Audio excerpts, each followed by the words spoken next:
Hey everyone, Lewis here. Jumping in before the episode starts to let everyone know that my guest Patrick Cotnor and I recorded this episode last winter before Eli Roth's Thanksgiving was announced, so we didn't mention that movie at all. Patrick also has some upcoming projects I'd like to mention. First, he's been booking talent for the Asssscat show at Upright Citizens Brigade here in Los Angeles. I was actually lucky enough to catch a show there, and it was a ton of fun. I would definitely recommend it to anyone who's in town. Next up, the George Lucas Talk Show is playing a show in New York on January 16th. They've got a documentary screening at the Slam Dance Film Festival in Park City, Utah. There's 3 shows at the San Francisco Sketch Festival on February 2nd and 3rd, as well as 4 shows in Los Angeles on February 5th and 8th. I've got tickets to the George Lucas Talk Show in Los Angeles, so you can definitely catch me there. But yeah, it's a pretty fun episode, so hope you enjoy it. I'm going to get off and let you listen. Bye. Hello, everybody, and welcome to Cinema Span. My name is Louis Hilligus IV. I'm your host. This season, we are covering the films of 2007. With me today, I have Patrick Cotnor, producer of the George Lucas Talk Show. Hey, Patrick. Hey, how are you? Great. Thanks for joining me. Today, we are going to cover Grindhouse. We are doing both Planet Terror and Death Proof, as well as the trailers in between. When did you first see this? A true double feature. Honestly, if there ever was one, right? Yeah.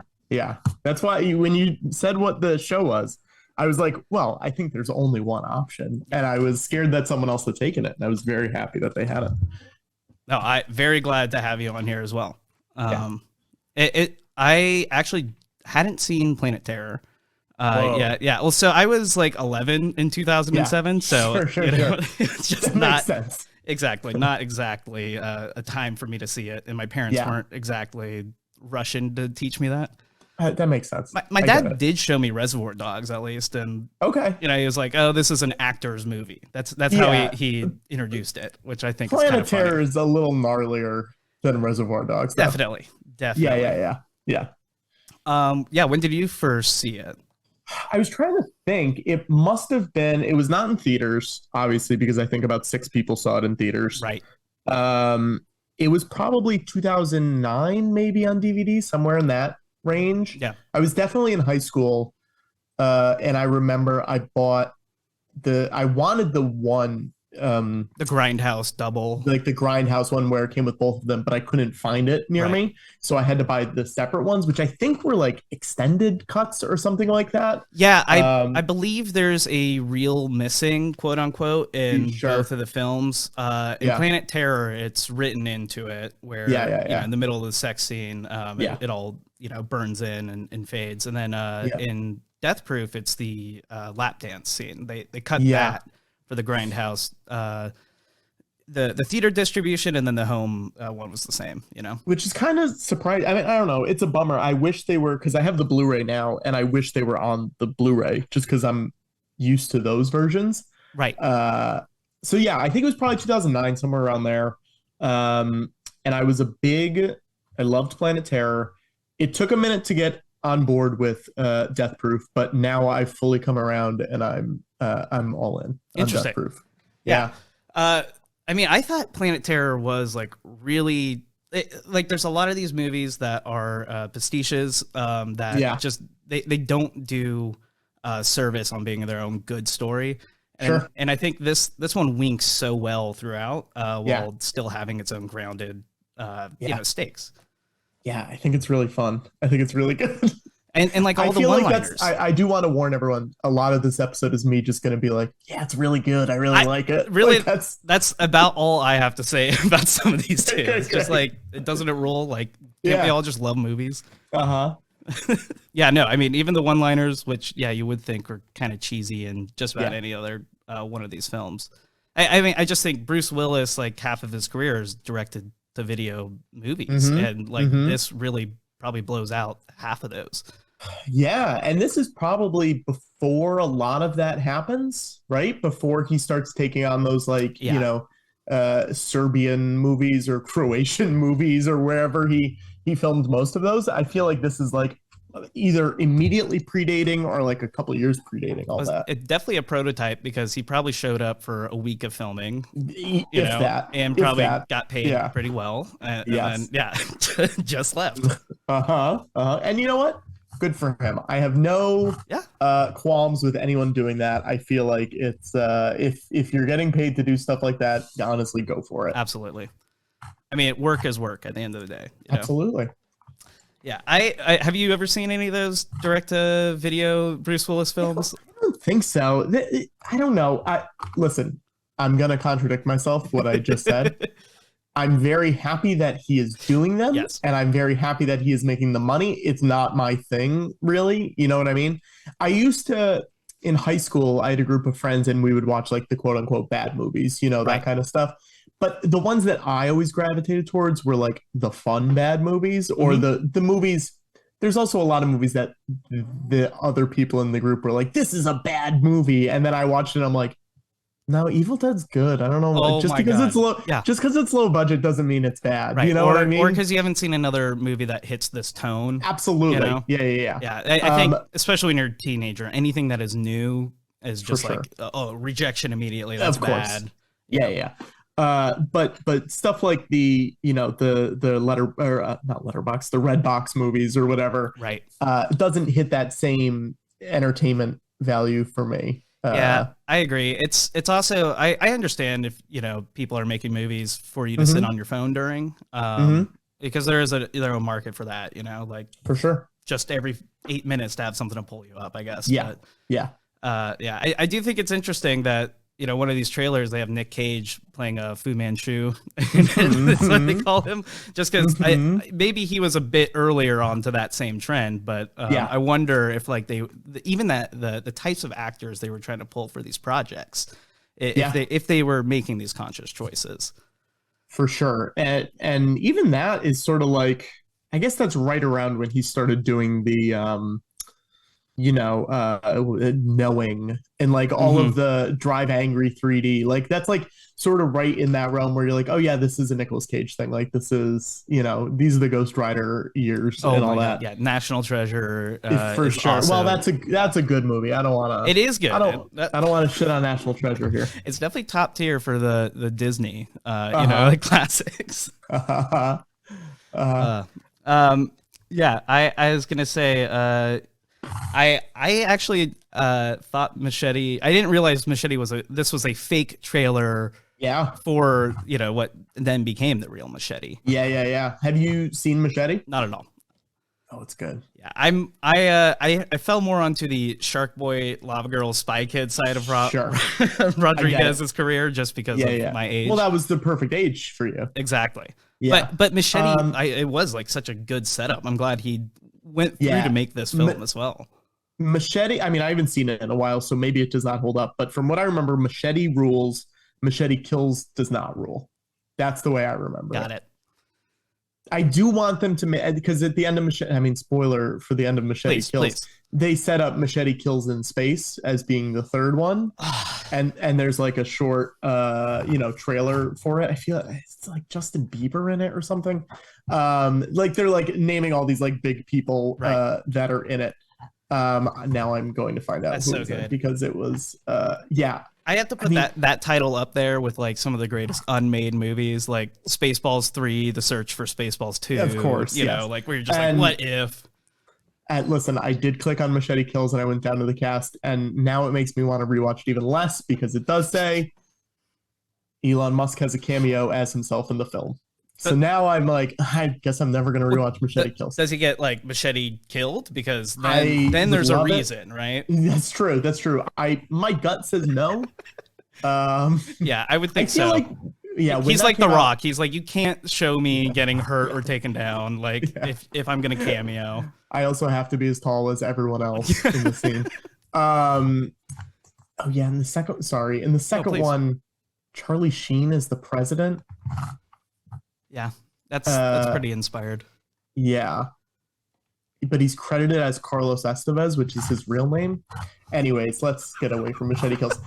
Machete is very good, and I think if you enjoyed this, you'll probably like Machete. I'm sure. You know? I'm really excited to jump in actually on it. Yeah. Yeah, Planet Terror starts pretty much at the strip club with Cherry, our somewhat protagonist of this. She is literally crying at the strip club during a dance.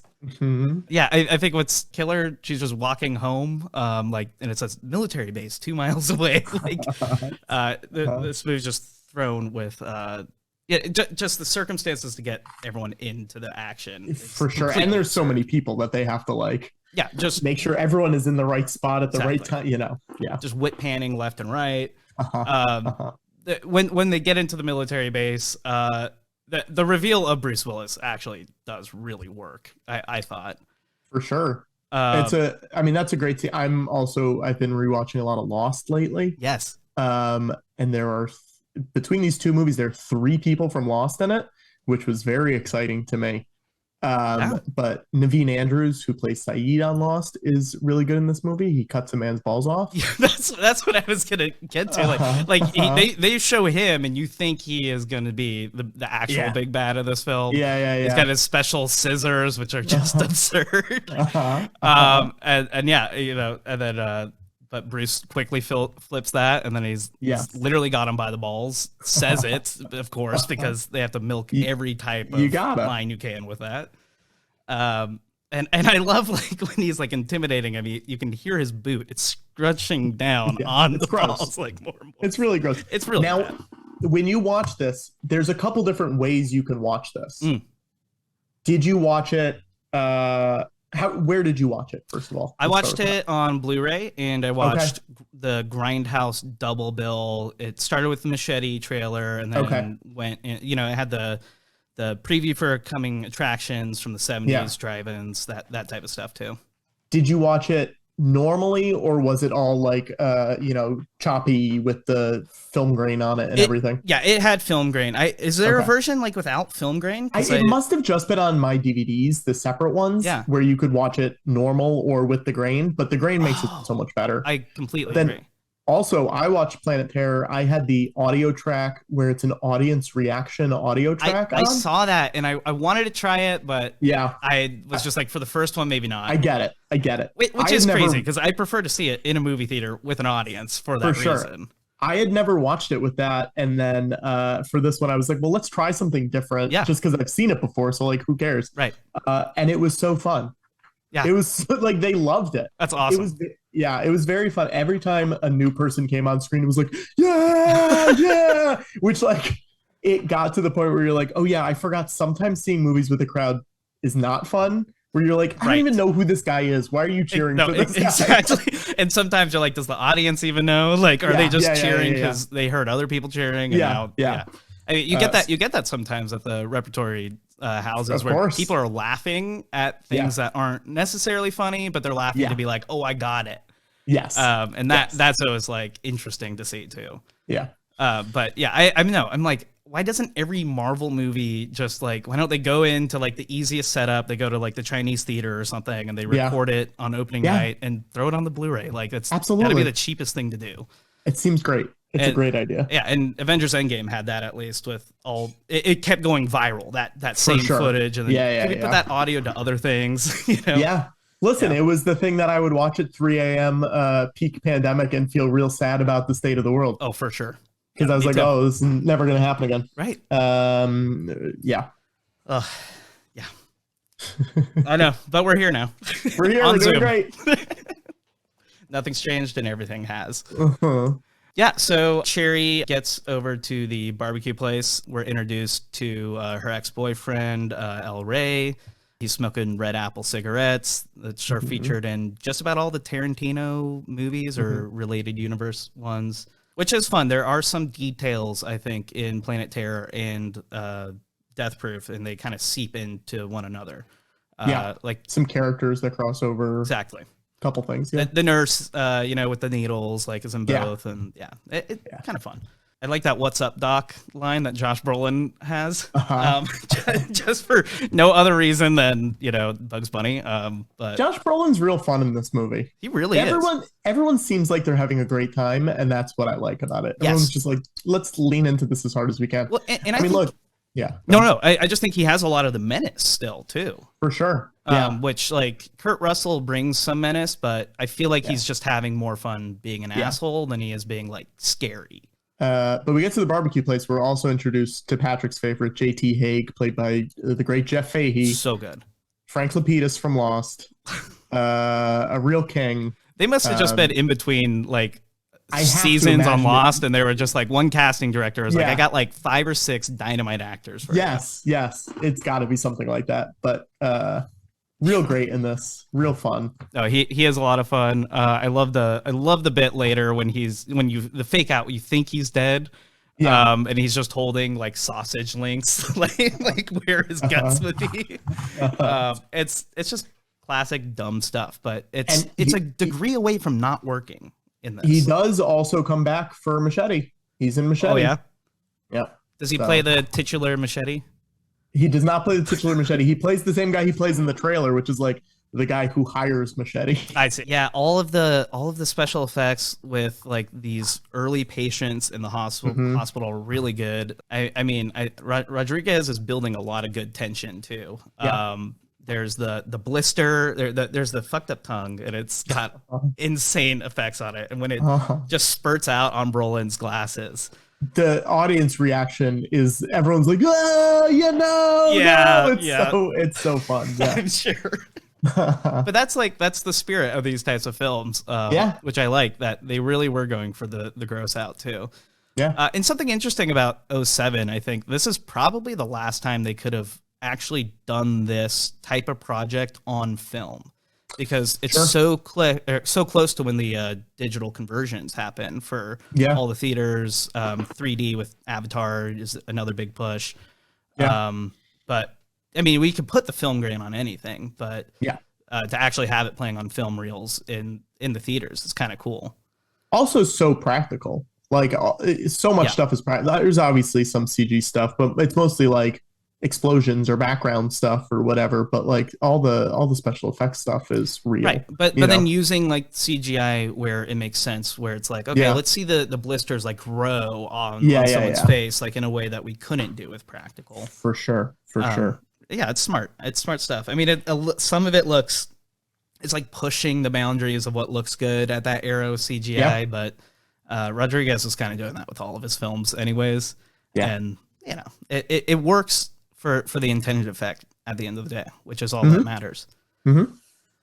Then we switch back to the girl who is trying to rescue the nurse, Dr. Dakota Black, played by Marley Shelton. She's being saved, and this is kind of our first introduction to the zombies of the film. I think it's a pretty good take on zombies as far as making it make rational sense. But also playing into the genre pastiche of it all. Yeah, because are they zombies technically? Right.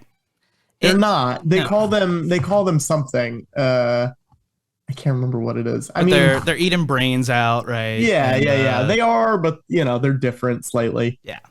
No, I mean, it makes sense that he would make a good zombie movie. It feels up his alley. I just rewatched From Dusk Till Dawn recently. Have you seen that? I love From Dusk Till Dawn. It's great. But it's, you know, a similar like over the top monster movie where it's like, oh yeah, this feels like the next logical step for you to make something like this. Yeah, and even the genre flip in that. For sure. Like I don't think it just shows how good Rodriguez is with balancing tone, because here there is a lot of the schlocky Grindhouse, like we were saying, but he's still able to bring it back into something that grounds you at the end of the day. Yeah. I love the cops in this. As far as like how just kind of incompetent they are. It's just classic how you should characterize a cop. Like they're not helping the problem. They are just yelling at other people and saying, wait a minute, what's going on here? Like the whole time. And Michael Parks is the sheriff in this, who's really great. And he's in a bunch of Tarantino stuff playing the same character. I believe he plays the same character in From Dusk Till Dawn. He's like in the beginning when they're in the convenience store and he gets shot there. But he's also in like Kill Bill playing the same guy. But he's great in so much stuff. He's great in Twin Peaks. He's great in Tusk. He's really good in Tusk. Oh, I haven't seen Tusk. Oh, he's the bad guy in Tusk. He's the bad guy in Red State, which is the other Kevin Smith horror movie. He's so great in it. But Nice. Yeah, he's really good in this. Yeah. I did really love him, and Michael Biehn was really good as well. I kind of just love the brother thing he's got going, like just trying to get the barbecue recipe the entire time. Yeah. They're just good bits. And it's funny, every character really does only have like one or two things, but they're just shined on in the right way. I do love I forget who does it, but somebody takes a pistol and they punch with it, and as they punch, they shoot like, through a body. The problem with this movie is so much stuff happens that you're like, who does it? And you just can't remember because there's 90 insane things that are, you know. That's exactly. My notes are just like, wow, that was cool. Wow, that was cool. Yeah. Wow, that was cool. That's about it here.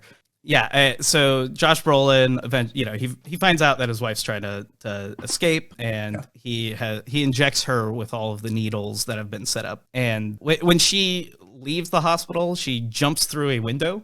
Yeah. Because she's locked in a closet. And of course she's fine when she gets up. Yeah. No biggie. Yeah. And it's like exploding behind her. And then, what I really love is she's going to open the car door, and her hands are numb. And so, I mean, this is just such a good piece of all the normal things that, you know, she could do to escape are now going to be 10 times tougher. Yeah. And we are going to build the tension on each one. And then, she sticks her hand in the car door and trips while she's trying to open it. And it's a big no-no. Big no-no. It's real gnarly. Everything's gnarly in this movie. I was talking to a friend while I was watching it, and they were like, oh, I haven't seen it. I don't really like scary movies. And I was like, I mean, it's not scary. Right. It's gross, but like in a fun way. That's the thing, is it's not gore either. So because I agree with you. When most people say I don't like horror movies, they more mean something like in the Terrifier range of like, oh, this is just going to be a lot of killing, and like it's gonna shock you, or even Texas Chainsaw Massacre, which has enough in tone that you could go and study it. But I that's the thing, is like, when a kill is cartoonish, there's nothing really scary about it. I know. It's a tough way to describe it, because you don't want to say, oh, it's not gory, because it is. Right. Like you see all of the stuff, but you can also look at it objectively and be like, but I know that's not real. Mm-hmm. You know, like I know that is fake. Yeah. I know that is just a movie. And that's the whole point of the film too, is right, that exercise of going into the fantasy. Yeah. Yeah, I mean, I think anybody could enjoy the cartoonish violence in this, because even the zombies aren't played up horror wise, which is they're used very sparingly, which has to be a nod to just these types of films of like, okay, the few times we do have violence, we got to make them really count, and make the budget stretched that way. But in the dialogue scenes, you know, it's just going to be very sparse. We're just going to be sitting there, nothing crazy. It does have it's got a wide range of like what's happening on screen. Either it's the most insane thing you've ever seen, or it's just two people in a hospital room. Yeah. Like talking with nothing going on. Like it's very, one end of the spectrum or the other. So, I mean, it really moves fast here, but the nurse, she goes and picks up her son, is being babysat by a pair of twins who also show up in Death Proof.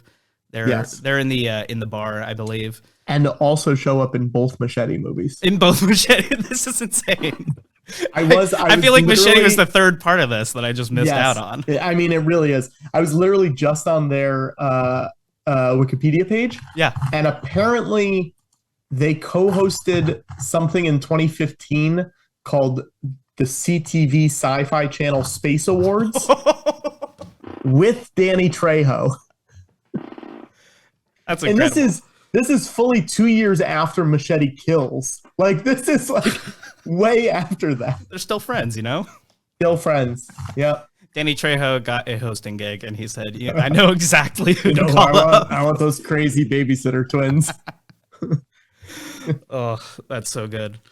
So she basically fights like throws him out the door, just to get rid of him. And then she gets her son, but she goes to her dad's place, and in the car, she's like, okay, if you need to shoot anyone, here is a gun. Don't point it at yourself. And immediately after, the kid kills himself, which I did not. That has to be another audience reaction one, right? Like, that was just a big gasp. Of course, she goes back over to the car, and the kid's like head is blown off, which is like so insane. And I didn't even remember that happening. Like, it's been a minute since I've seen it, and I was watching, and I was like, I mean, they're not gonna, right? Are they? And then it happened. And you hear the gun go off, and I was like, "Oh, she's gonna go back and like he missed or something." Right. I don't remember. And no, they fully go for it. My only thought is like, because at this point, they reveal Josh Brolin like a few frames later, and he's half disfigured and zombified, but his look is so shocking. I'm like, maybe the kid saw the dad and fumbled and then shot himself. You do think, just because they lay it out in the text, don't point this at yourself, that there's no way it will happen. It's crazy, but I'm happy they did it. Definitely great. I mean, there's because I didn't really care about this kid, and it's really funny that she drags him around in her arms for the rest of it. You don't see his face, but she's just looking more and more mortified by the scene. Yeah. And we should also say the kid is Rebel Rodriguez. Yes. Who is obviously Robert's son. Yeah. Pretty much we get to the barbecue joint again. And this is where we have that fake out.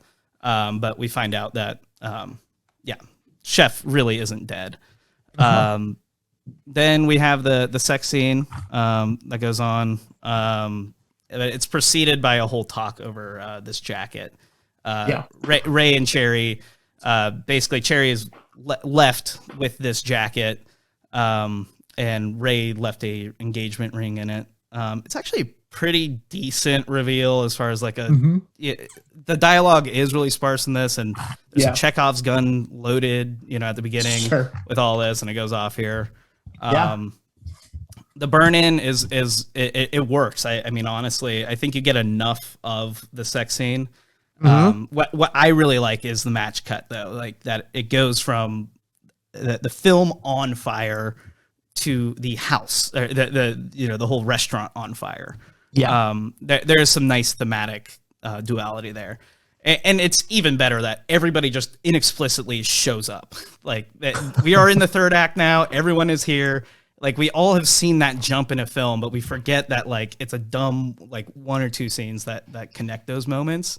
And I there's just so many moments of this that remind you're watching a schlocky, grindhousey type film.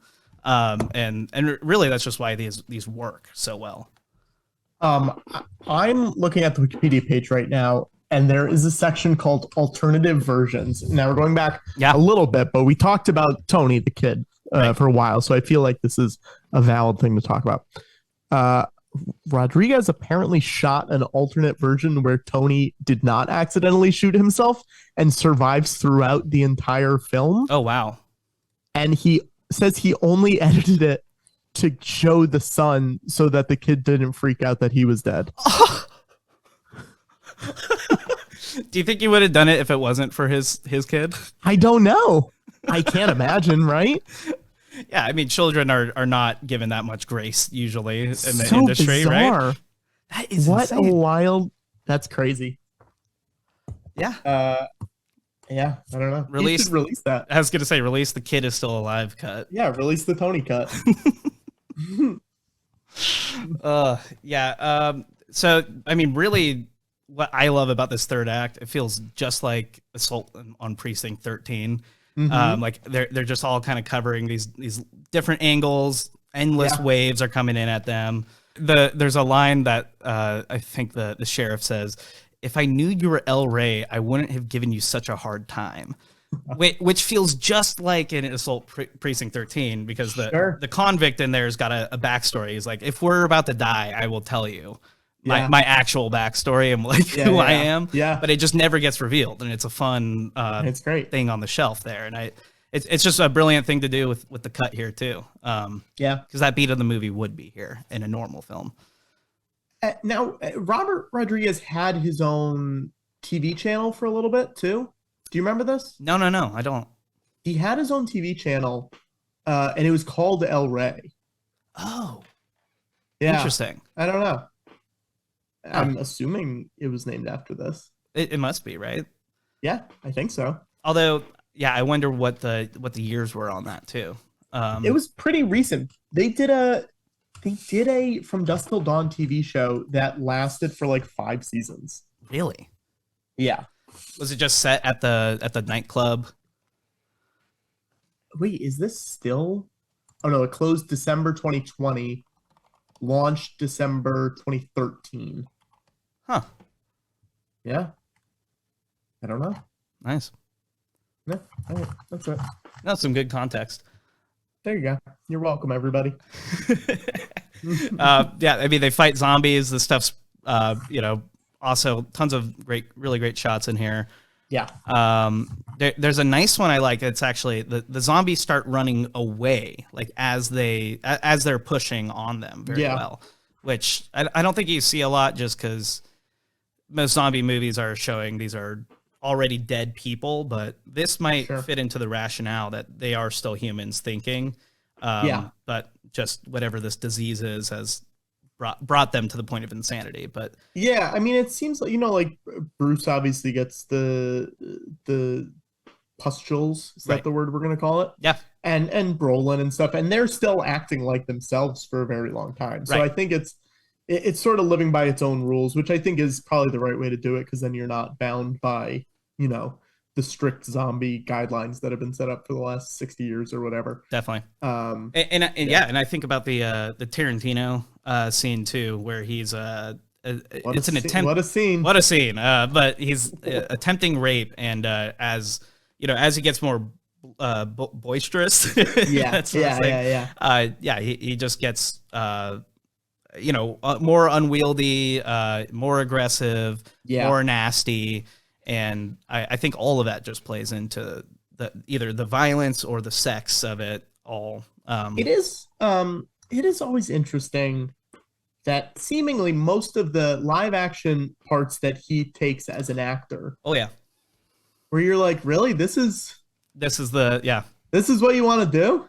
And he taught every single part is going to be a freaking weirdo like this. And he used to talk about like not his role's not going enough, and it's like you kind of typecast yourself in something that does not show up in most movies, right? Yes, and also for very good reason. Yeah, like it's very weird. I mean, I think it's funny, like in a little bit when it's like, okay, he can maybe he's making fun of himself in his own film, but sure. There are like some of the, his early roles where he's like in Pulp Fiction or in Reservoir Dogs, where he's just kind of throwing the N-word around, and you're just like, come on, man. What I don't know how cool this is. Like, it's very, very complicated feelings towards him. Definitely. Yep. So basically everybody has to regroup here. Once the zombies start coming after them, they jump on, they find every car that they can. Mm-hmm. And part of that involves going back to another car that was trashed, and getting the son's motorbike out. Yeah. I mean, that to me is just one of the most brilliant things, that he's sitting on this tiny bike. Yeah, I mean, it's just got so many great visuals throughout, and that's like one of the top tier ones. It's Absolutely. Like all the cars going down the street, and then he's just riding the little crotch rocket. Is crotch rocket? Yeah. Let's say it. Who cares? The little crotch rocket down. His legs are coming off like it, the breakdown lane. Yeah. It's great. But he looks cool on it too. That's the thing. It still works. Here's the thing: everyone in this movie, except for Quentin Tarantino, is cool. Even the balls guy, very cool. Even the balls guy, very cool. Very, very cool. Point. Everybody has been at this point. All the cars get to the military base. They're at the bridge, unable to kill all the zombies, and we get reintroduced to Bruce Willis and his whole cabal. Everybody gets imprisoned and put into quarantine. And there's an odd bit where like the security guards are watching a trailer for women in cages. Yes, and for like an extended amount of time. Yeah, it's very, I don't know. It's very weird. Yeah, and then that's when we get into the whole Tarantino bit, which we've talked about a bit here. Don't need to talk about it again. I was gonna say I feel like that's enough. Yeah, we can talk about how his penis falls off. Yeah. But that's it. That is about it. Just droops off, you know? Yeah, it's gross. Yeah. It's pretty gross. Uh-huh. And then here we basically get down into the basement, and this is where we learn what is making the zombies tick. We learn about the infectious disease and how they need this antidote. Bruce Willis has a crazy monologue though, where he describes why he got infected in the first place. And it involves killing bin Laden. Yeah. Which, I mean, it's very funny, just because of the timing of all this. Like, has anyone else tried to do that? Be like, I'm the guy who killed bin Laden. That's a great question. Make it like I'm a cool hero because of it.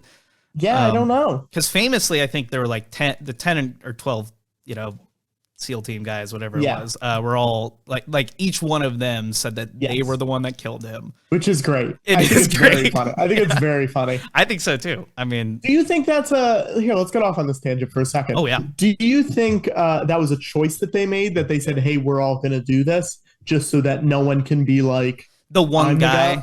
Like it's a I'm Spartacus thing, or that they all just did it on their own to be like, well, fuck those guys. I'm going to say that I did it. I like to believe that there were like 8 bin Laden like decoys. Lookalikes. Yeah, they all killed one, and so they all feel like they killed him. Here's my take. If you say that you're the one who killed bin Laden, you should also say that you're the one who crashed the helicopter into his compound by accident. You have to take credit for both. Exactly. You have to be the coolest and the least cool guy on the operation. Yes. And I only killed him because I crashed the helicopter. Yeah, I felt bad. I felt bad. I will say, as Bruce Willis is like telling this story, and his oxygen is or whatever you want to call it is running out. The film grain starts intensifying. You get more scratches and distortion until he finally like is in that final form. And it does, 2 really good things. One, it's playing into the whole aesthetic and themes of this in the greater way, in a great way. But on top of that, it's enhancing the effects because it's obscuring some of it and helping you imagine more of it. Yeah, I think we left something major out. I'm sure we did. Well, Cherry. Yeah, Cherry gets her leg amputated earlier in the movie. Yes, way earlier. Yeah, sorry about that. Folks. No. No, I'm not apologizing to you. I'm apologizing to the listeners. Fair enough. Sorry, I'm sorry as well. You remember. You knew it happened. They know. did not. And she gets a wooden plank put in her leg, like a peg leg. Yeah, just shoved right into her leg with a lot of force too. Just not very nice at all. No. And then I mean later here we get to talk with Dr. Dakota, where she's talking about the useless talents, and turning your useless talents into your strength essentially. And this is where Cherry gets the gun leg, which they take out the wooden leg. They take out the broken piece of wood in her leg. She uses the wooden peg to kill Tarantino's character. Yes. Which I do like that. And then Dr. Dakota uses her needle gun to take out the other guard. I like that they take care of themselves, and then the guys come in to like save them and get them out of the room. For sure. But like they're able to take care of that on their own. I mean, these are both very feminist films. Yeah. They treat, we have sex workers here that are treated with depth. And I mean, all the women in the second half too. Yeah, ultimately the heroes of the movies, more so than the guys. Definitely. By a lot. Yeah. Which is good, because I think a lot of this kind of exploitation like film can, it can just be made by men and used to push a certain agenda. For sure. Yeah, the gun leg, I mean, it just really rules. When Cherry is basically everybody groups up outside of the compound. They're going to try to escape on the helicopters. And there's like a missile or something that comes and it launches. It lands behind Cherry and propels her into the air. Yes. And then she just uses her leg to take out 40 guys at once. It's great. And then lands on the ground, spins around on her other leg, does a full 360, shoots a bunch of guys. Just awesome. then hops on the back of a motorcycle, I think, right? Yeah. And I was thinking more of the movie would be the gun leg stuff. And so there was a lot of this. I was like, come on, get around to it. Yeah. But they really, they did all the cool moves they could think of. For sure. And they really are just like, let's jam pack it all into one fun scene, Yeah. Yeah. When they finally get some of the people into the helicopter too, they use the helicopter to kill more zombies by tilting it forward and using the blades. Like, it's just. Which stressed me out beyond belief, because I was like, if I'm flying this helicopter, I'm accidentally making it go 6 inches lower and it hits the ground and then we're all dead. Right. And you're flying straight into a building, right? Like you're in this angle, you're going to have to, fully stressed me out the entire time. Yeah. I don't think I would ever want to be a helicopter pilot. No, I never want to go in a helicopter. I do think it's hilarious though, that the strip club, bouncer or the guy in charge of all the girls, is the guy who can fly the helicopter. It's great. Yeah. It's great. It actually, have you seen Miracle Mile, or am I? Miracle? No, maybe not. It's, why am I forgetting the film? I've seen Miracle. Miracle. Starring Stuntman Mike. There we go. It takes place on the block right in front of the Academy Museum. And this guy's waiting for a girl at a diner. And he finds out that the world is going to end, and it's like 4 a.m. And it's like, the world's going to end in an hour.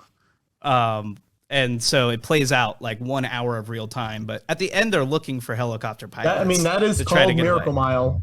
Okay. Starring Anthony Edwards, Mayor Winningham. It is Miracle Mile. Huh. I've never heard of this movie. But there's a fun joke at the end where they're also looking for helicopter pilots, and they go into a gym.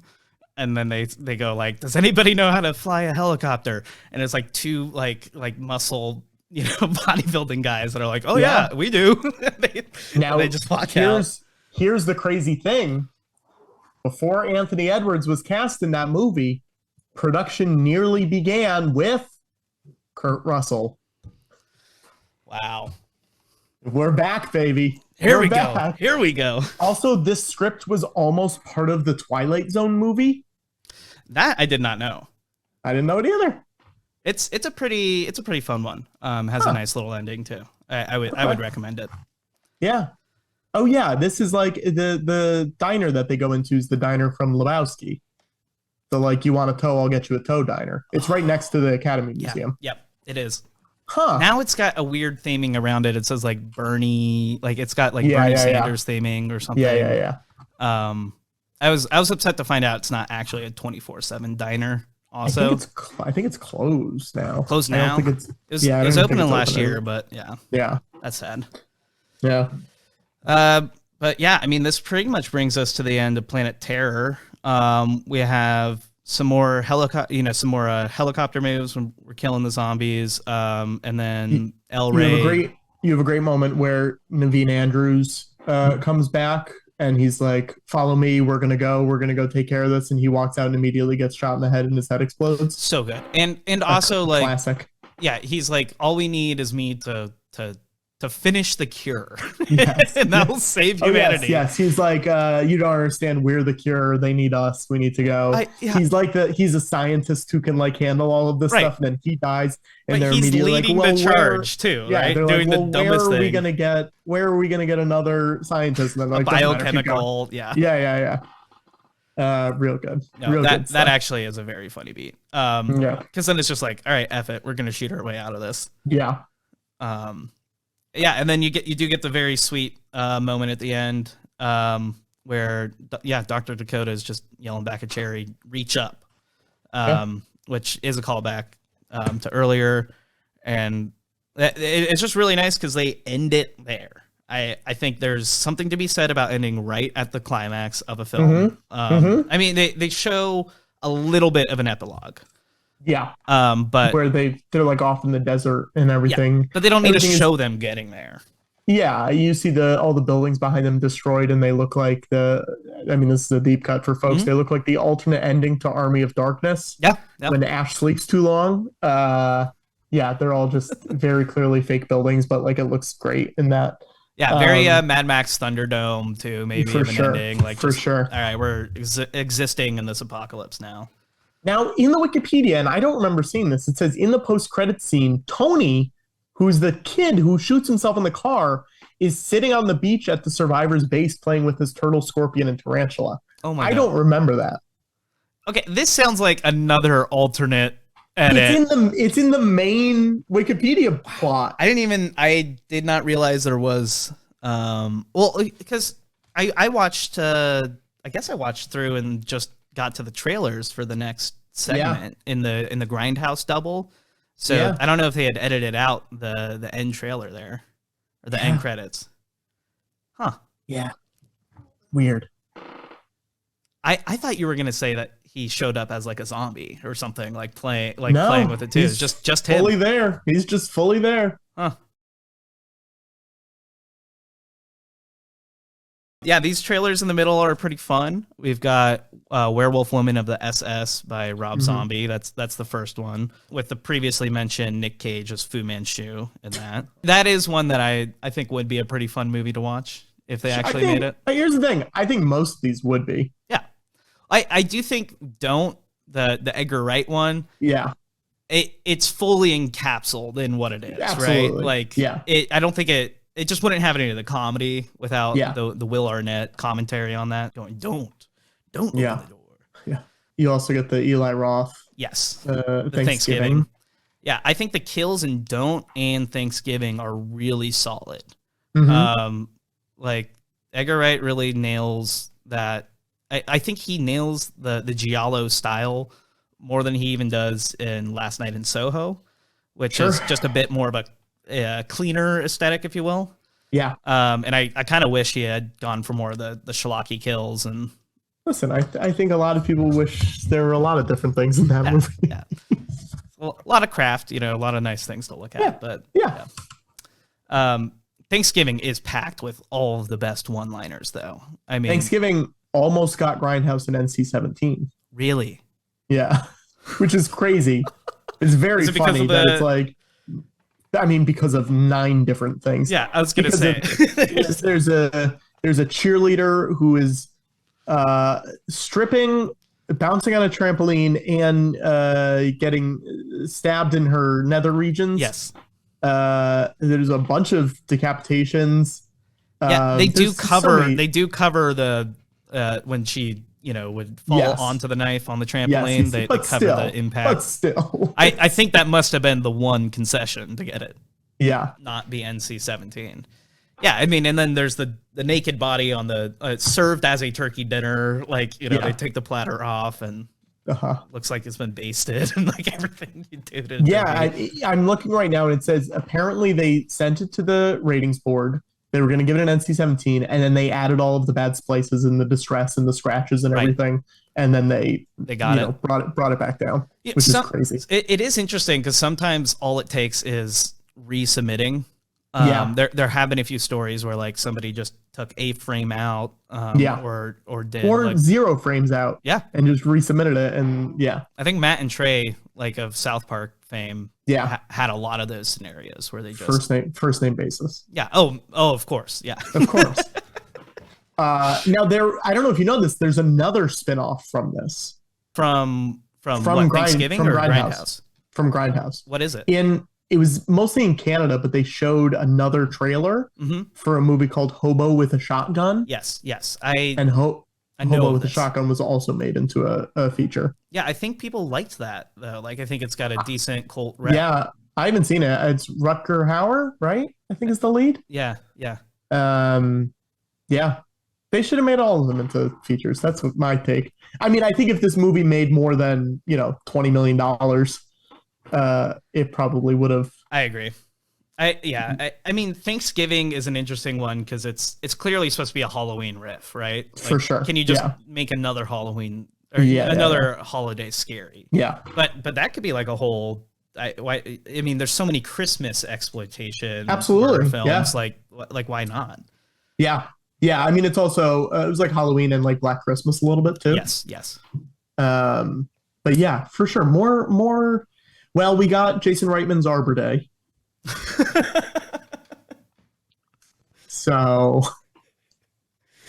Oh. Yeah, I was gonna say you could do Leap Day maybe. 30 Rock. Well, they did that on 30 Rock. Yeah. But it's not a horror, right? Like they could. But it becomes a horror in the end. Does it? It's been a while. At the end, he does like a Bilbo transformation, like going towards the camera with like sharp teeth or something like that. Oh my god! Yeah, that's the teaser for the horror then. For sure. Yeah, I agree. Any of these would make really great films. Yeah. Then we get into Death Proof pretty quickly there. Let's get into it. Yeah. Death Proof opens with a shot of some feet on a dashboard. Surprise. We're in, baby. Here we go. Tarantino knew what he was doing here, right? Yes. Like, I think at least he knew I'm going to lean into my grossest things, because this is what any director of the time might have done, right? For sure. Whereas he's maybe sneaking it into his more prestige films. All on display. Here, there's zero sneak in this one. Yeah, I mean, one of the characters is barefoot for the entire film. Yeah. Another one's wearing flip-flops. Yeah. I do like they have the fake title here. I think it's Thunder Rod. Yes. Which, I wonder what the idea was with that. Like, was he supposed to have a thunderbolt on the hood, maybe? Like, if that was like the original working title. I'm sure there's some fun in-universe stuff. This movie's set in Austin, Texas. They show a shot of an Alamo Draft House really early on, which is pretty cool. I think this is probably when Tarantino was doing his before he had the New Beverly. He was doing film festivals at the Alamo Draft House. I think they're both set in all. I mean, they probably have to be because of the character crossover. Yeah, so Planet Terror, and then also Machete set in Austin too. Yeah, must be then. I mean, I'm sure there's locations that are. Yeah, clearly Austin. Yeah, I mean, like any Tarantino script, the dialogue here is really awesome. The way they introduced Jungle Julia as a radio figure through the billboards, but also the way her friends are talking about her is fun. Everybody's just looking for weed. I mean, it's just it's a small hangout. They're just trying to have a fun birthday. But yeah, pretty quickly on, Kurt Russell is following them in the Death Proof car. As he's being introduced, there's some grain intensifying, just already laying down the threads.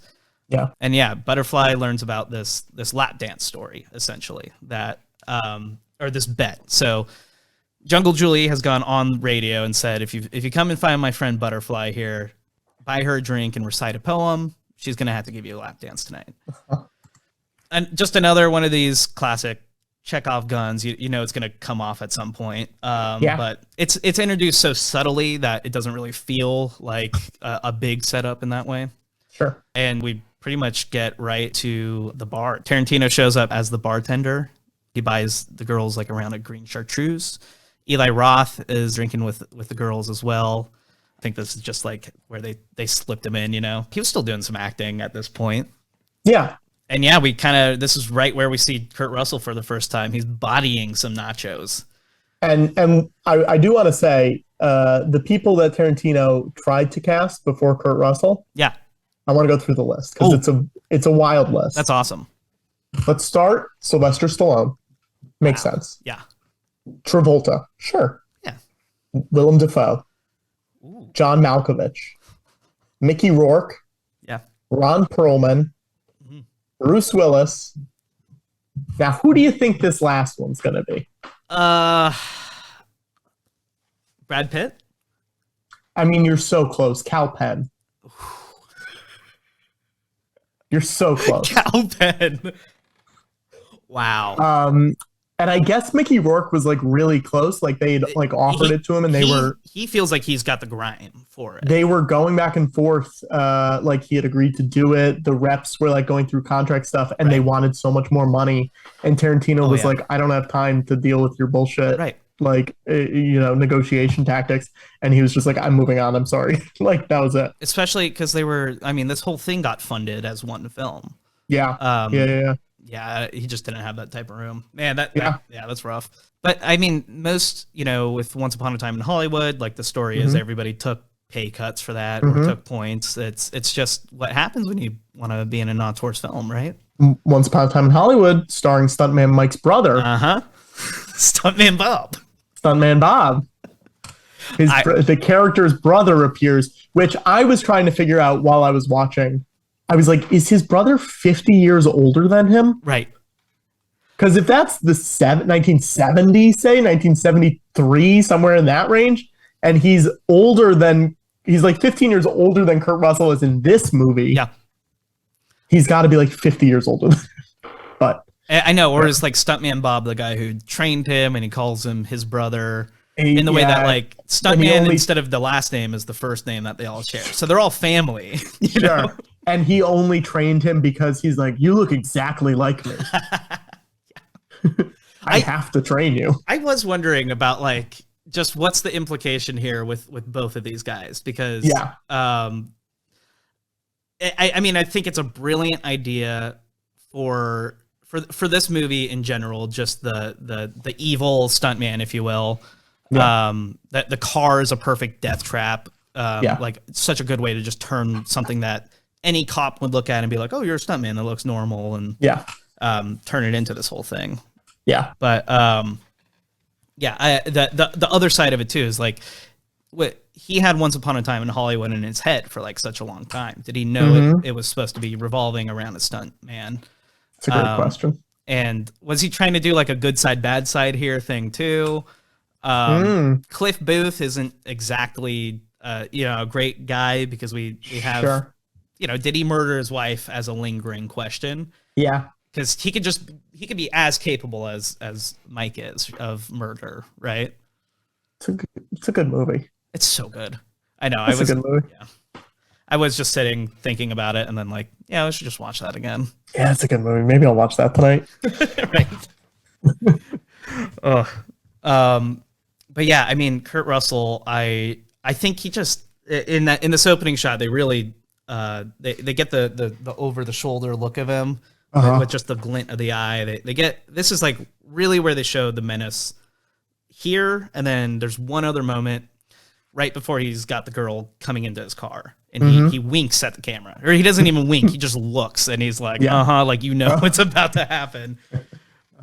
Those two moments really, you could just tell he's having a ton of fun here. Yeah, Eli Roth is in the bar. He's trying to get these girls too drunk so that he can go. It's bad stuff. Another person who takes roles where you're like, why are you doing this, my guy? Like, you're like a normal looking dude, Like, take a regular role where it's not like a full on creep. And also, like, you're a somewhat public figure, but then like the public's only really gonna see like this stuff more than they're gonna see the interviews. So like you're painting a weird picture for them all. Yeah. It's very bizarre. But I'm not trying to accuse anyone of anything, but there is that trend of like people that, they take bad roles and then it turns out that they're really bad people, and you're like, oh, is that why they're able to play into some of these things? Well, I mean, every person like I said, has the capability to do these things, not their capacity, but whether they do or don't do them is another thing. So, did you know that Eli Roth directed The House with a Clock in Its Walls, the Jack Black movie? No, I did not. I didn't either. I'm looking at his acting credits, and he plays Comrade Ivan. I can't believe that came out in 2019. I know. Oh boy. Oh, rough. I think Jack Black's on an upswing though. with Bowser. I hope so. I'm very pro Jack Black, and I feel like we're doing him dirty. Have you seen his YouTube channel? Yeah, he's having a great time. Awesome stuff. Yeah. Yeah. Also, did not know. I'm sorry to go off on this tangent for a second. Did not know that the person with the "and" credit in The House with a Clock on Its Walls is Kyle MacLachlan, who plays, and I quote, an evil warlock. Oh. Didn't know that. I thought you were going to say he plays the clock in the walls. Yeah. He's just going tick-tock. What?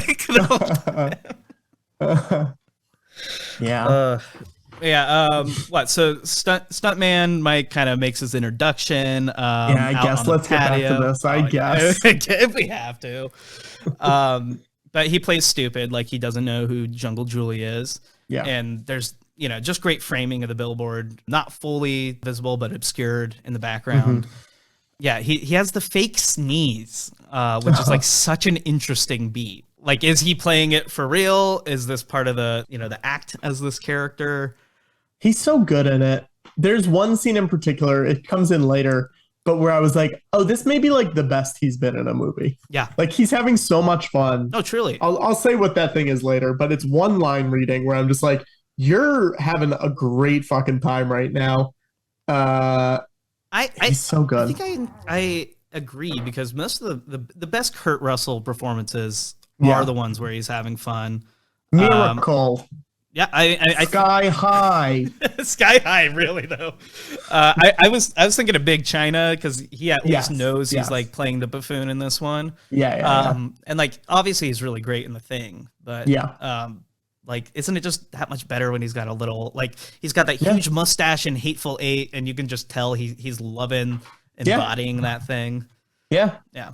Good for him. Great for him. I'm glad he's still acting too, Me too. He's playing Santa Claus all the time. Gotta get that Netflix bag. Hey, right? Do what you gotta do. Yeah. Later we get more Stuntman Mike. He's explaining his career to all the girls around him, and they don't know any of the movies he's been in. Another great one in that, like, if you didn't know the projects, it could sound just as made up as it does sound realistic. It's like, it just goes to show how good his game is of not getting caught. If he's a serial killer, you assume he's done this before in some capacity because his game is so well trained. For sure. But it's also hard to tell. Yeah, there's that great line where the girls mention being scared of him, and he's like, "Well, what is it?" And they're like, "Well, it's your car," and he's like, "Oh, sorry, it's my mom's car." Just such a killer one. Yeah, then we ride up basically to him trying to get this lap dance, and he really sells this moment so well, because he could come in like the creep you're expecting, but he brings just enough charm. And then he starts poking at Butterfly and kind of being like, "Oh, your ego's a bit bruised because nobody's come up to you and asked for a lap dance yet, right?" And he goads her on. So this is where the missing reel happens in the Grindhouse release, and then they cut back to the parking lot. But this scene exists. You can see it. Pretty good, pretty good lap dance. I mean, that's good. Especially for like a character who's not necessarily a performer of any type, just a normal person. Sure. There is like another foot fetish thing in this where she slams her foot, her flip-flopped foot down right on his crotch on the chair. Again, and I'm sure Quentin hated it and said, "Don't do that. Why would you ever do that?" And she was like, "No, Quentin, please let me do this, please." Yeah, she was like, "Please, just one more take." Yeah. We go out into the car, and what's the name of the actress here? Isn't it Rose McGowan, who was also Cherry in Planet Terror? Yes, of course. Yeah. Oh my god, I didn't realize that was. Yeah. I don't know why I didn't. Yeah. I mean, that was the goal. The goal was for her to play two different characters. Yeah. Which she is really good. She's very good as the California blonde. Like. I mean, it's very. It is very hard to separate the real life stuff of this movie with her, because this movie is obviously produced by the Weinsteins, and Rodriguez was dating her at the time. And Harvey, I mean, not to get heavy for a second, but No. I feel like it is a big part of it. Yeah, Harvey obviously did not want her in the movie because she had been complaining about, very rightfully so, the things that had happened between them in the past. And Rodriguez was like, oh, well, you know what? She's going to be in the movie because Bob's producing this movie, not Harvey. Wow. So he put her in the movie, and their marketing budget got slashed very big because Harvey got mad that she was in the movie. Of course. So that is partially the reason why this movie did not make as much money as I think they wanted it to. Yeah, that makes a lot of sense. I mean, there's a lot of those stories too of them absolutely cutting the marketing specifically. Because they're like, yeah, we'll let you get the win. We'll let you think you're winning. Yeah. Not great. Not great at all. And I think I've seen a couple of the Tarantinos at the New Beverly when they play them at midnight, and like every once in a while when the Weinstein name comes up, you get a boo from the audience, which is good. Cool. You should. Yeah. You know. Yeah. So he takes Pam, Rose McGowan's character, into the car. She asks if it's safe. Says it's better than safe. It's death proof. And gets into the whole, how do you make this car death proof? And then once she's in the car and he has locked the door behind her, he's got the line where he says, which way are you going, left or right? Yeah. Which is an awesome moment just because it just all flips like that. Yeah. I mean, you were expecting it, but not that. For sure. Yeah. And at first you're just not sure what his game is, right? Yeah. What's he doing in here? Is he trying to just beat her up for fun? And then, eventually he just slams on the brakes and that's it for her. And then he goes for the other 4 girls, which is pretty wild because when I first saw this, I was definitely thinking these were our 4 protagonists. Of course. For the film. It really is I think this is the only film where Tarantino does something like that, where most of his characters die off. Or I mean, in Reservoir Dogs, a lot of people are dead early. Sure, but not that early. But, like they're still around for a chunk of the movie. Yeah. And there's flashbacks, so it's not like they're out of it entirely. For sure. And it works so well being the second in this feature because you've just gone through a whole film of the normal conventions. Yeah. And the crash that Stuntman Mike does pull off on them is just so brutal. They just cut and show it from 3 different angles for to watch every person die. Basically, the car, Stuntman Mike's car, you have to call him Stuntman Mike. Yes, you can't just call him Mike. You're right. Stuntman Mike. Yeah. Stuntman Mike's car goes on the roof of their car, tears the roof off.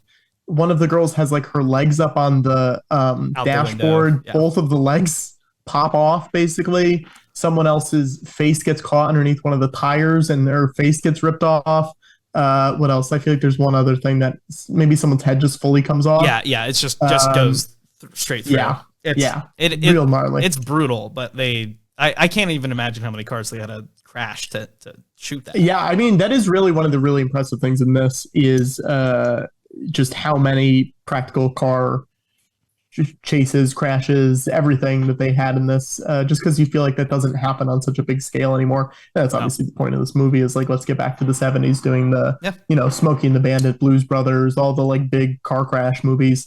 But it's really fun seeing it with a modern filmmaking aesthetic on it and everything. Absolutely. And I think it's what makes the second half of this, of the characters work so well for me is like 2 of them are stunt men and like everyone's in the industry to some capacity too. Yeah. And even them trying to do this like crazy move is a throwback to when people would do things practically, because essentially these are 2 stunt women being like, hey, we don't get to do enough crazy shit, like let's do some crazy shit right now.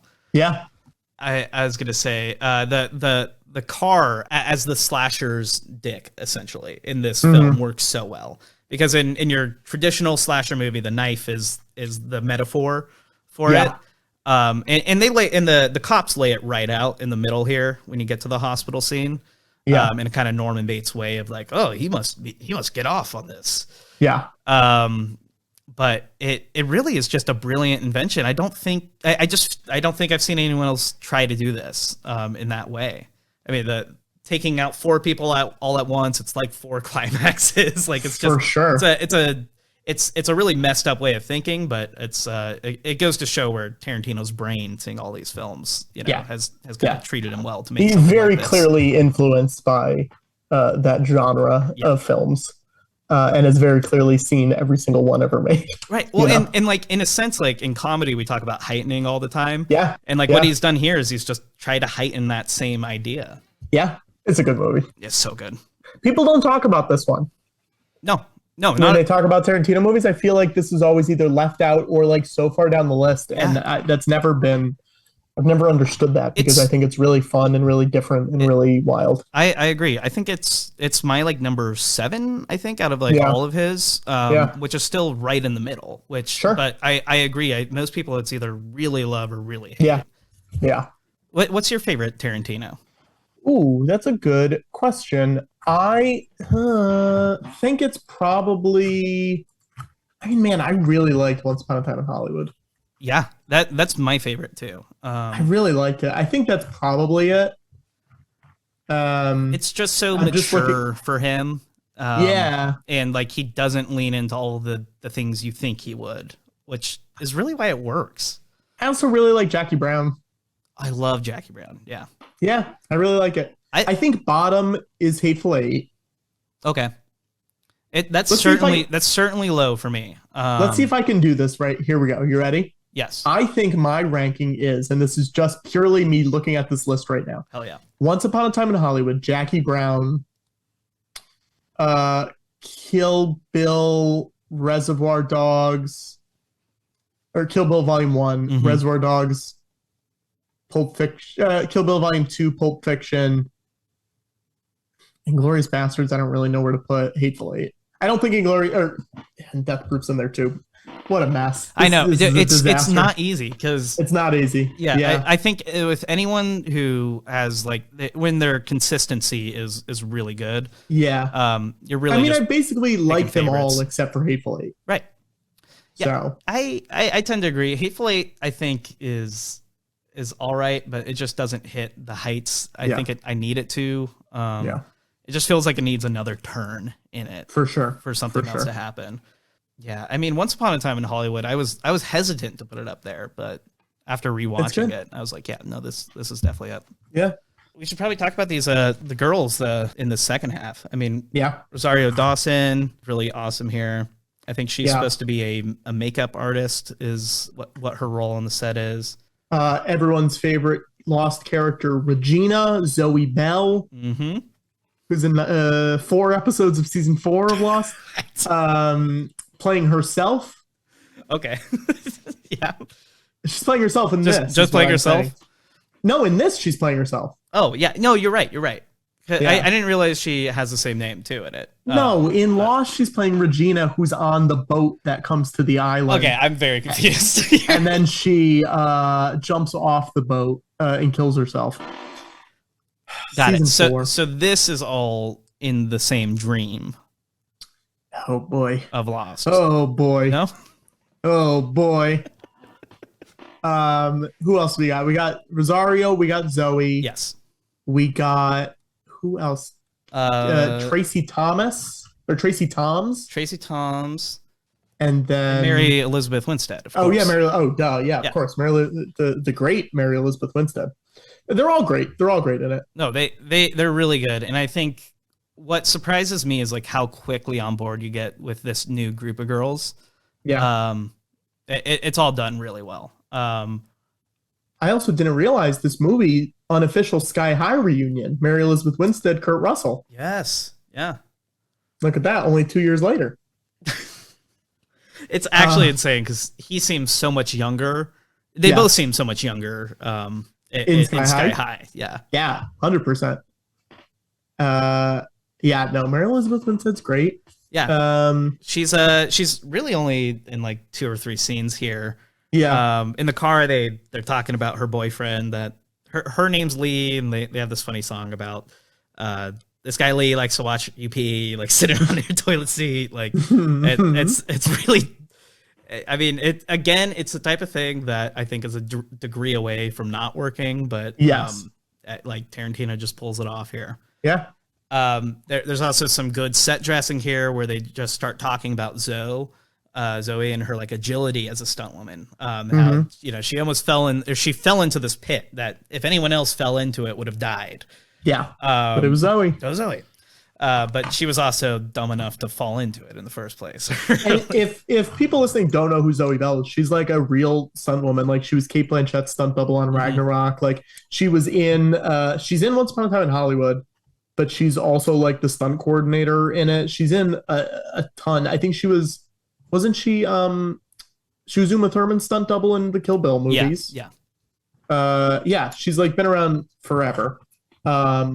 She rules. She's the coolest, and I wish she had a bigger, acting career. I mean, easily one of the most public stunt, people you could point to, right? She's usually undersung heroes. Yeah. I mean, just the physical toll of throwing. I mean, that's the thing is you can't make a stunt not hurt. You can just make it not injure you. Yeah.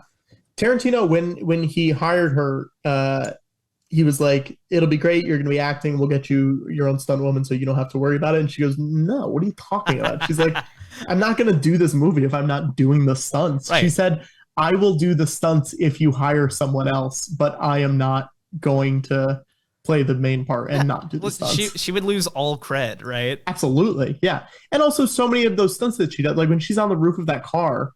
To get ahead of things, you couldn't do it with someone else in 2007. Like you can't face map someone else on that well back then. Exactly. Tanya could barely pull it off like 7 years later. Sure. Yeah.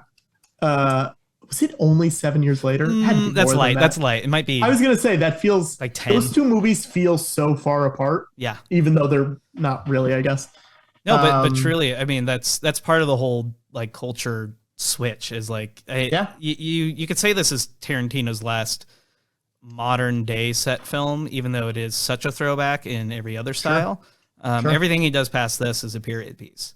And maybe for a reason. I mean, there's the idea that like maybe it's hard to talk about the times, right? Yeah. And part of Tarantino's whole thing is wanting to stay relevant, and he was the most relevant scriptwriter when he came on the scene. And he might understand that, okay, if I try to talk about iPhones, like I'm not going to have my same edge. There is something in this where they mention something current day, and I can't remember what it was, but it is very weird.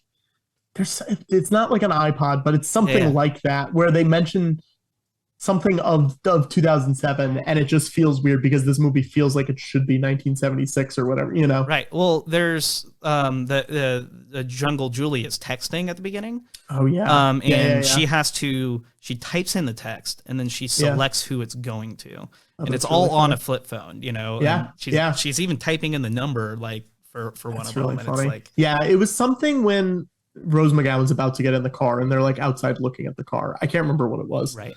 I should have taken notes. That's okay. But I didn't. I do wonder if Tarantino will return to something modern. Or what form that would take. I don't know. Yeah. We've got more good table setting here. We're just we talk about the gun, like that. We know that they have a gun in the car. But it doesn't read as a conversation that's about, hey, everybody, we're loaded, right? Yeah.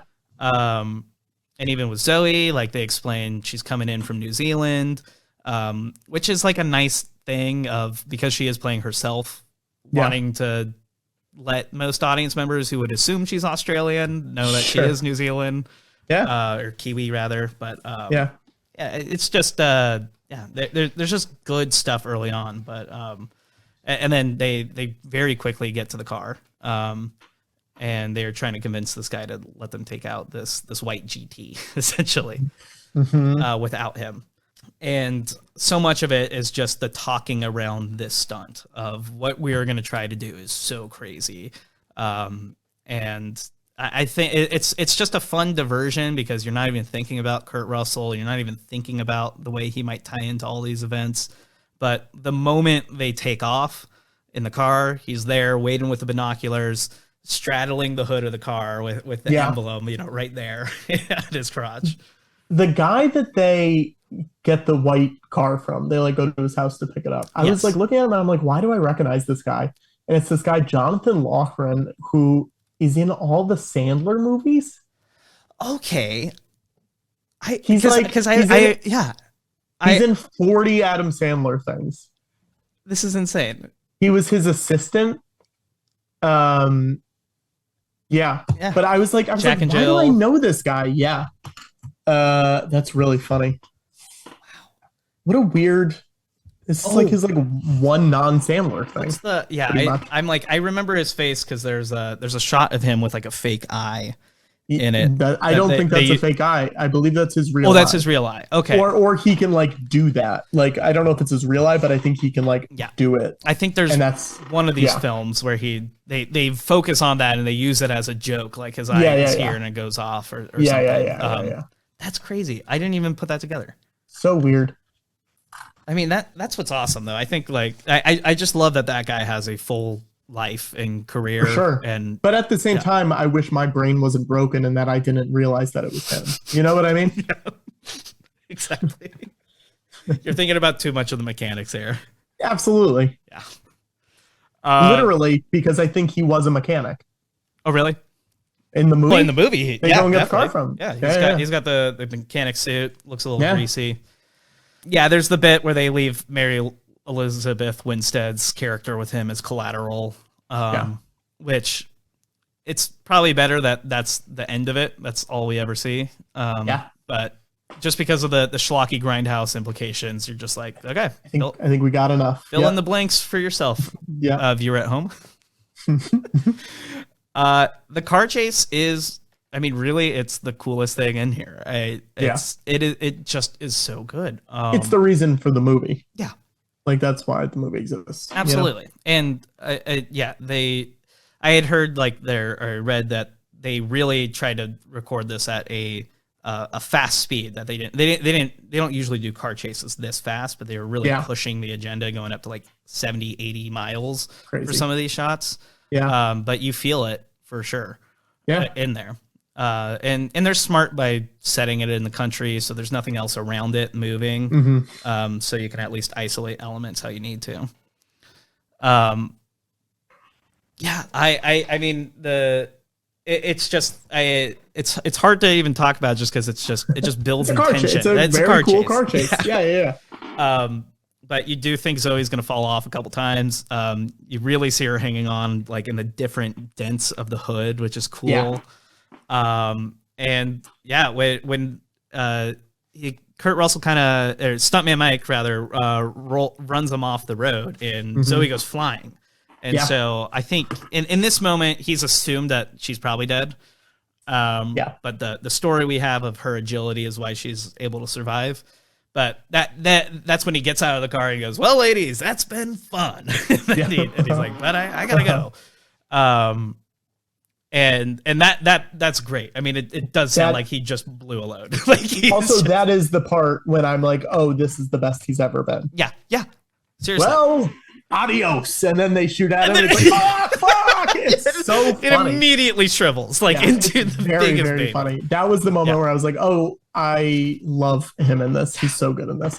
No, and then him just screaming and yelling at himself, fuck, what am I going to do? What am I going to do? As he's driving away is so good. Just because it's the deflation you need for any of these films that builds up a guy like this to be so cool. Because he's got the cool jacket and the cool car, but not enough things also take that extra moment to show you how pitiful or how pathetic of a dude he really is. Underneath. I mean the car chase basically they stop, they reorient, the girls catch back up to him and so he starts slamming him with a metal rod, just even pushing it in on him, which is all great. And he takes a Four Roses bourbon and chugs it and tries to smolder his wound a little bit. They start the chase back up and they get on the highway, which is a really fun turn for this, because we've been in the country for so long. When they get onto the highway, a random biker just gets thrown off to the side, which is fun.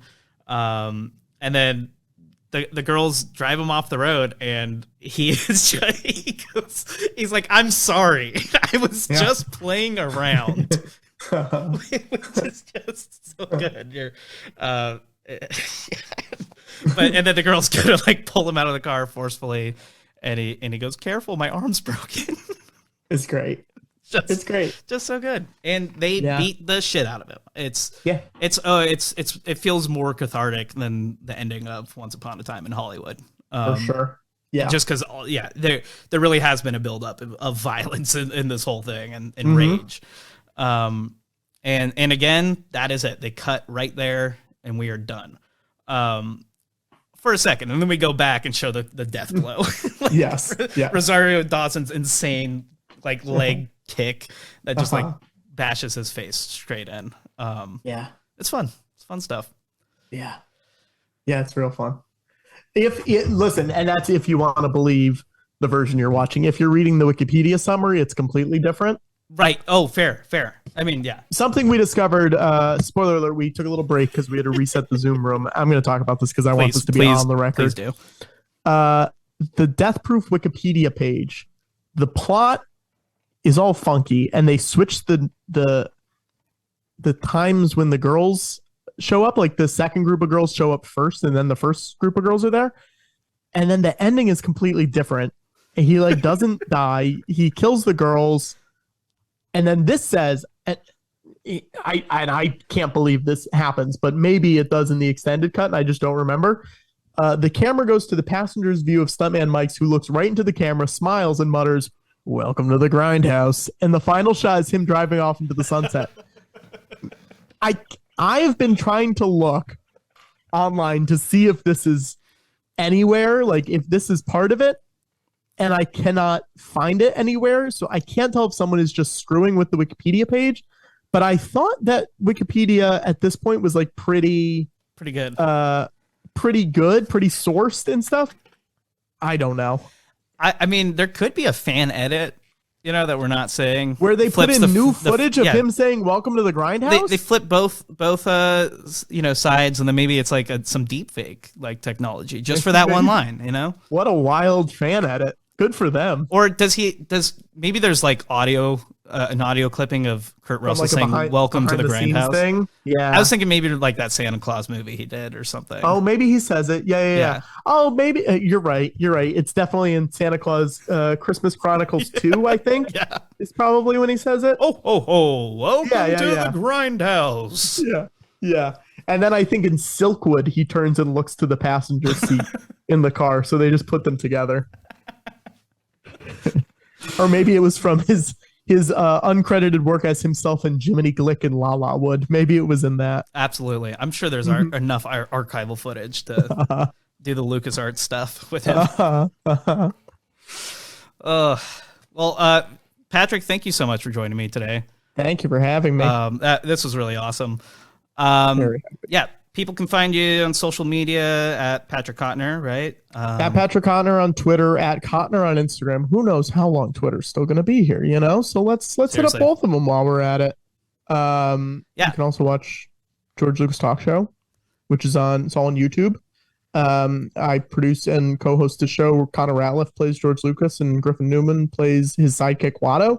And they host a very normal talk show where they interview very real famous people as themselves. So it's Weird Al or Seth Meyers or Whoopi Goldberg, or it's crazy. A lot of insanely famous people who shouldn't be there. Yeah, it's a ton of fun.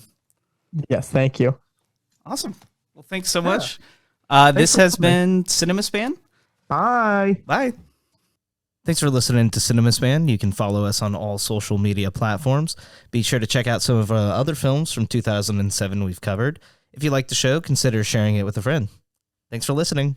Bye.